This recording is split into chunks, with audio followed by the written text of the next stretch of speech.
Members Only is, or was, a hip-hop collective from Florida. Formed in 2014, it was founded by XXXTENTACION and Ski Mask the Slump God. If you're really into underground rap between 2014 to 2016, then you've probably heard that name floating around before. If not, then you've probably came across a song or two from that group, such as Off the Wall, WRLD, Amy Winehouse, FREDDY vs. Jason, and many other songs from that time. But if you haven't, well, you're in for a ride, because we're about to take a look at a group that at one point was at the top of the game, but due to certain circumstances and personality traits from some of the members, it terribly failed to see the light of day again.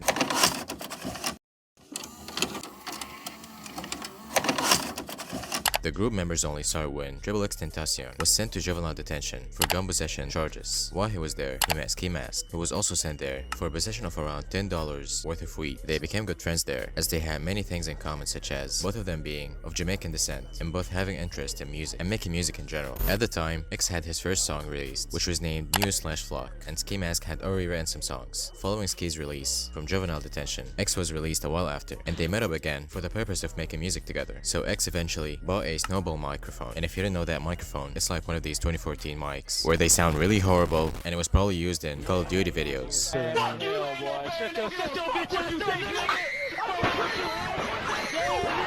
X started recording his songs, which convinced Ski Mask to do the same thing. Later on, X released his first official song on SoundCloud, which was titled Vice City, and Ski also released his first song, Catch Me. They went on to release a series of songs, until eventually Ski Mask started his group Very Rare, and X joined him. There's also a couple more artists that were in the group, and they had some funny names. Those members were Lil Red Dot, Fuck a Bitch Face, Lil Boofback, and Young Mentino. I have no clue who those people are. X and Ski continued on releasing music until 2015, when the Very Rare group ended and Members Only started. For a while it was just Ski and X, and they released Members Only Volume 1, consisting of 7 tracks, and only X and Ski were involved in the project. As far as the actual music goes, they were pretty good. It had some edgy underground vibes, with X's unapologetic energy, along with Ski Mask's lyrics and flows, which I think kinda out-rapped X at some points. And as far as I know, it was different from most of the other music out there at the time. But maybe I'm wrong, because I was like 8 or 9 at the time. I was bumping Minecraft berries like crazy at the time though. As the duo continued to make music and network, like X networking on the internet and his local Florida scene with anyone involved in music, he also used to purposely do controversial things to get attention, such as starting fights so he could put the video online and gain clout. Anyways, later on X and Ski started recruiting more members. It didn't only consist of rappers, but also producers and anyone who could have a role in helping them grow, such as FUXK, Flyboy Tarantino, and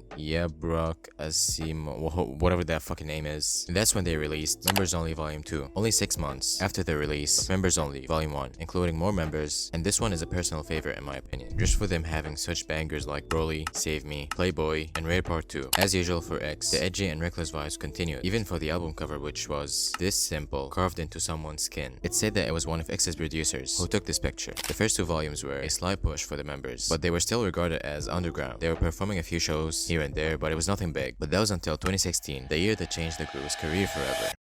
The year 2016 is where a lot of stuff went down for the group. To start off, that was the year that X released one of his biggest hits, Look At Me. Well, technically it was December 30, 2015, but come on, that's 2016. The original song had this cover, which caught a lot of traction. Then it became a sleeper hit in January 2017. Around the same time, Ski Mask released his first album, Drowning in Designer, and it was also a big hit, including tracks like Where's the Blow, Take a Step Back, and R.I.B. Roach. And they also managed to get an interview on the No Jumper podcast with Adam22, pre-Cook of course. There was X, Ski, Craig Zen, and Wifisfuneral on the interview, alongside with X and Ski's manager, Bruno. But if we were to talk about him, we would need a whole separate video, for not so good reasons. Around the same time, some of the members started getting popular, like Craig Zen, Wifisfuneral, and Killstation. Craig Zen and Killstation already had a bit of clout as they worked with Lil Peep before and had a pre-existing fan base. Anyways, after gaining more fame, making more projects, and selling more shows, Members Only Volume 3 eventually dropped, and at this point, Members Only became mainstream. Members Only Volume 3 included 23 tracks with even more features and more producers, with some of the artists that gained more traction from this project like Flyboy Tarantino, Ken Soul, Cooliecut, Bass Santana, Rob Banks, Kid Trunks, and many more. As Ski explained in a XXL interview, they were more of a family than a collective.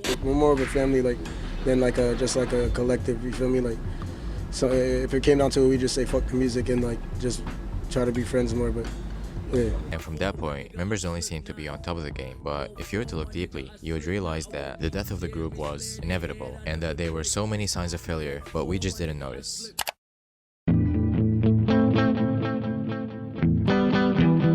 One of the first signs of failure that were apparent within the group was the fact that some of the members were aggressive and had many beefs occurring between the members. The first beef that had occurred was between X and FUXK. Now there's not much info on the situation since it happened before they blew up, but there's this interview where he kind of explains what happened. And you left because of X particularly, right? Mainly just me not fucking with the vibe of the group in general anymore type shit. Once I started seeing kind of like how it was being operated and how he would treat certain things and how he would treat certain people and shit or certain situations, that's when I realized, like, as much as I fuck with this dude and his music type shit, he's also kind of a liability and he's also kind of dangerous, you know? There's also tweets from X going off on FUXK. At FUXK, go take a look at your old mixtape and even the sound and see if they are the same. Ungrateful ass bitch. At FUXK, shouts out to you for being the biggest hoe of the century. Hope not to see you again at events. You know who I am and what I am. XXX. At FUXK, whenever you feel like you're not getting enough attention, you act like a fucking hoe and make hoe-ass decisions.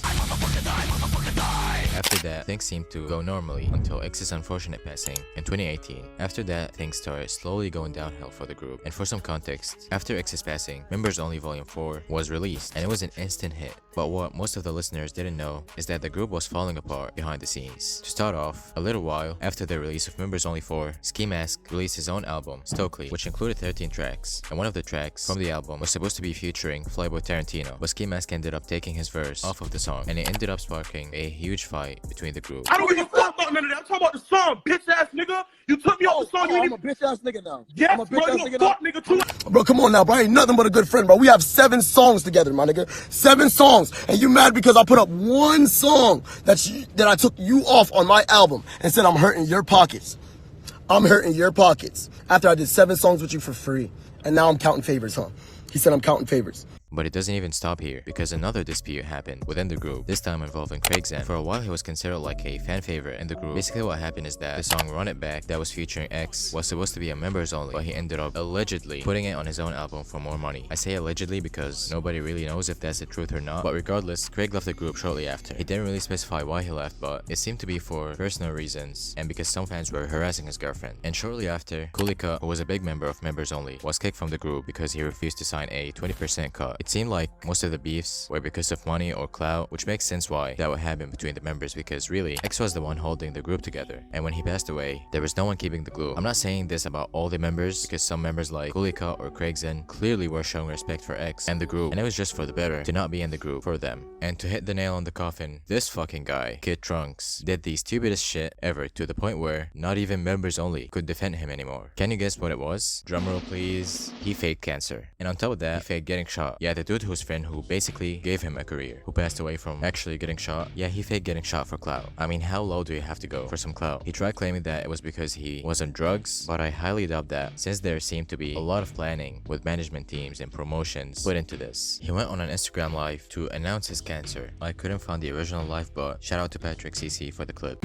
Have y'all been in the hospital for 5 weeks and then almost died and then came back to life? I was watching Juice's documentary. I seen him snort the perk and then I was like, let me try it. I did that. I overdosed. So he blames WRLD, someone who was actually suffering from a drug addiction, for his dumbass decisions. Then he started begging for likes. Then they found out I had the C word. I told y'all the story. Let me get 100K likes, please.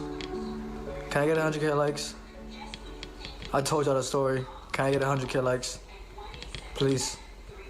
Like, yeah guys, I know I'm dying from cancer right now, but can we smash the like button? Can we get 100 likes in this bitch? And people felt bad for him. That was until he claimed to be somehow cured from the cancer, only a few weeks after getting diagnosed with it, with 2% chance to live. Cured, thanks to all the doctors who took care of me for 7 weeks straight in the ICU. They told me I had a 2% chance of making it out, but I did. And most importantly, all my fans who held my spirits up and prayers in your mind. If you're ready for a novel album in full story, comment fuck cancer, because we destroy it. PS. At Nova Man kept me fresh while in the ICU. Appreciate to my family over at Fashion Nova. Wait a minute, is that a vape in his hand? After getting diagnosed with lung cancer. From the start, this looks really suspicious. He's promoting his album under his cancer post. He has a buff bar in his hand right after being diagnosed with cancer, and he threw in Fashion Nova's ad in there. Like, shout out to Nova Fashion for keeping me dripped out while I was dying from cancer, yo. Obviously, a lot of YouTubers weren't buying his shit, so he threatened to sue them. Then when he found out that he wasn't garnering enough sympathy, he decided to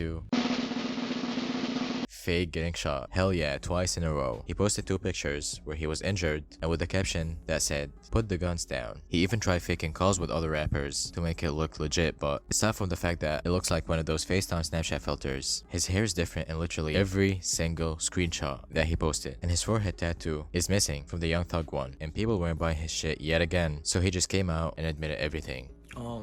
And first of all, I do want to apologize for what I said about me getting shot. I did not get shot. I had a seizure in the hospital, and I had the COVID mask over my face, and I was straining myself. And the you know, they have a metal string in the COVID mask, and it popped out, and I cut myself in the chin. Not just that, I also have a very bad drug addiction. And yes, I was clout chasing. I will admit that. But I do not have lung cancer. Neither do I have that bullshit pneumonia cancer that I was lying about. I was just off the drugs. Turns out it was a cut by a mask. It got so bad that not even his friends from members only were able to defend him. I want to help and I tried, but at this point I gotta separate. I love all my brothers, man, and hopefully everybody can allow the help they need. Only so much advice I can give till I give up. I'm not condoning no fried shit. Wait, rappers pretending to get shot for clout? Jesus, 2022 is real. He even tried blaming it on getting high, but honestly, does anyone believe him? Everything he did seemed too calculated for it to be a oopsie, I was just high. That was fucking wild, man. Anyways,